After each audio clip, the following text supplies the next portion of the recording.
Praise lord. ఈరోజు నేను మీతో మాట చెప్పాలనుకుంటున్నాను. అదేంటంటే మనం క్రీస్తులో ఎదగాలి. అవును, మనం ఎప్పటికీ పాలు తాగే పసిపిల్లల్లాగానే కాదు, దేవుని విషయంలో మనం ఎదగాలి. ఎదగడం మాత్రమే కాదు, మనం గొప్ప వాళ్ళం అవ్వాలి. ఎలాగా అంటారా? ఇదిగో బైబిల్లో మనం కానీ చూస్తే ప్రభు శతాధిపతి విశ్వాసాన్ని చూసి ఆయన ఆశ్చర్యపడ్డాడంట. ప్రభువుని ఆశ్చర్యపరిచే విశ్వాసం ఆ శతాధిపతికి ఉంది.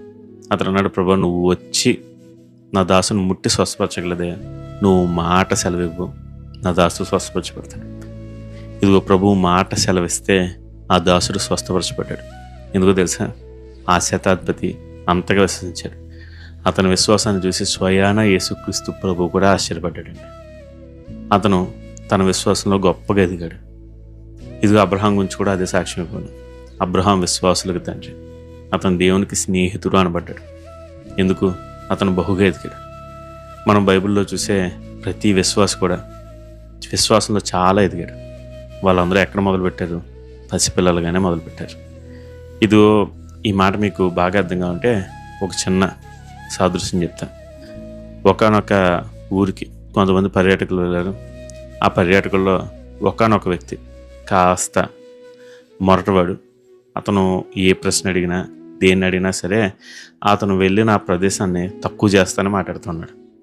సో అలాగే అతను పల్లెటూరుకి రాగానే, ఇది చిన్న పల్లెటూరు, నేను పెద్ద సిటీలో ఉంటున్నాను, వీళ్ళేంటి వాళ్ళేంటి అనుకుంటేనే ఓ పెద్ద ఆయన దగ్గరికి వెళ్ళి, ఏమయ్యా ఈ ఊర్లో గొప్ప వాళ్ళు ఎవరన్నా పుట్టారా అన్నాడంటే, అప్పుడు వెంటనే ఆ పెద్ద ఆయన అమాయకుడు సాధారణంగానే సమాధానం చెప్పాడు. కానీ ఆ పొగల వ్యక్తికి అది కళ్ళు తెరిపించే సమాధానం. అతను ఏమన్నాడు తెలుసా? అయ్యి ఊర్లో ఎవరో గొప్పలు పుట్టలేదయ్యా, అందరూ పసిపిల్లలే పుట్టారు. ఆ పసిపిల్లలే ఎదిగాక కొంతమంది గొప్పవారు అయ్యారు అన్నాడు. ఆ మాట వినగానే అతనికి అది చెంపబెట్టాను.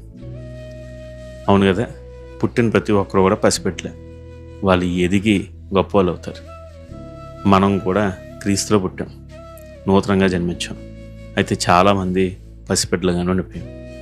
ఇంకా అదే విశ్వాసం, ఇంకా అదే తొణికిసలాడు, ఇంకా అదే ఆ స్ట్రగుల్. అవుద్దా అవదా, జరుగుద్దా జరగదా, ఇంకా లోకం మీదే దృష్టి. ఇదో మనం ఇలాగ ఉంటే ఇంకా పసిపిల్లలు. దేవుడు మన దగ్గర నుంచి కోరుకుంటుంది ఏంటంటే మీరు ఎదగాలి. ఇంకా ఎప్పుడు ఆ వినేవారుగానే కాదు, మీరు చెప్పాలి కూడా. ఇతరులతో మీ సాక్ష్యం పంచుకోవాలి, ఇతరులని మీరు పురుకల్పాలి. మీ జీవితం అనేకులకి అద్భుతంగా కనిపించాలి, మీరు సాక్షిగా జీవించాలి. దేవుడు మీ దగ్గర నుంచి అది కోరుకుంటున్నాడు. మరి మీరు ఇంకా పసిపిల్లలుగా ఉండిపోయారా? ఎదిగారా? ఎదిగి గొప్పవారయ్యారా? ఆలోచించండి. దేవుడు మిమ్మల్ని ఎదగాలని కోరుకుంటున్నాడు. మరి ఈరోజు దేవుని వాక్యం ఇంకెదుగుదామా? God bless you. Have a blessed day.